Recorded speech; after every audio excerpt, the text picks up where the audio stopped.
नमस्कार दोस्तों, motivational banker में आपका स्वागत है।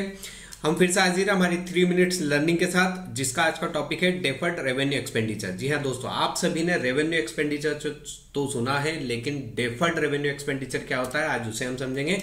तो चलिए दोस्तों शुरुआत करते हैं। What is the deferred revenue expenditure. देखिए, रेवेन्यू एक्सपेंडिचर आप सभी को मालूम है, ऐसे एक्सपेंडिचर होते हैं जो कि एक साल में होते हैं, कम अमाउंट में होते हैं और उसे P&L में राइट ऑफ कर दिया जाता है। लेकिन उसी के आगे अगर डेफर्ड लगा दिया जाता है तो इसका मतलब ये होता है कि इस तरह के खर्चे, the expenditure which refer that are incurred in the present but are expected to provide benefit over a long period। मतलब ऐसे खर्चे जिनको हम प्रेजेंटली खर्चा तो करते हैं लेकिन उसका बेनिफिट जो है हमें लंबे समय तक मिलना होता है, usually more than 1 accounting period, जैसा 1 साल से ज्यादा के लिए।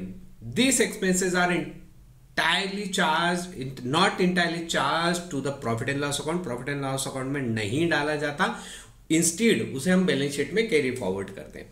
इसके कैरेक्टरिस्टिक्स क्या होते हैं? एक तो इसका अमाउंट हाई होता है, रेवेन्यू एक्सपेंडिचर होते हैं, लेकिन फिर भी इनका amount as compare to revenue expenditure थोड़ा हायर अमाउंट पे होता है। लॉन्ग टर्म बेनिफिट इससे हमें मिलते हैं, मतलब जो रेवेन्यू एक्सपेंडिचर होता है उसके कंपेरिजन में इसका बेनिफिट हमें 2 साल 3 साल 5 साल तक मिलना वाला होता है। पार्शियल राइट ऑफ, और इस प्रकार के एक्सपेंडिचर को हम एक साथ P&L में ना डालते हुए अलग अलग सालों में P&L में ले जाते हैं, मतलब इसका पार्शियली राइट ऑफ होता है।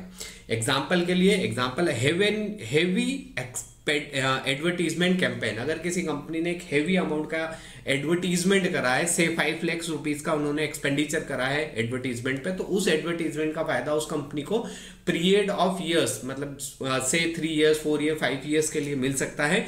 So this expenditure called deferred revenue expenditure, or therefore the company may charge 1 lakh rupees over a 5 year। इसलिए ये 5 लाख रुपए को हर साल कंपनी 1-1 लाख रुपए P&L में डालती जाएगी और रिमेनिंग जो बैलेंस रहेगा वो as a deferred revenue expenditure balance sheet में कैरी फॉरवर्ड होता जाएगा। तो दोस्तों, आज की हमारी 3 minute learning deferred revenue expenditure क्या होता है वो हमने देखा। मोटिवेशनल बैंकर के साथ जुड़ने के लिए बहुत बहुत धन्यवाद।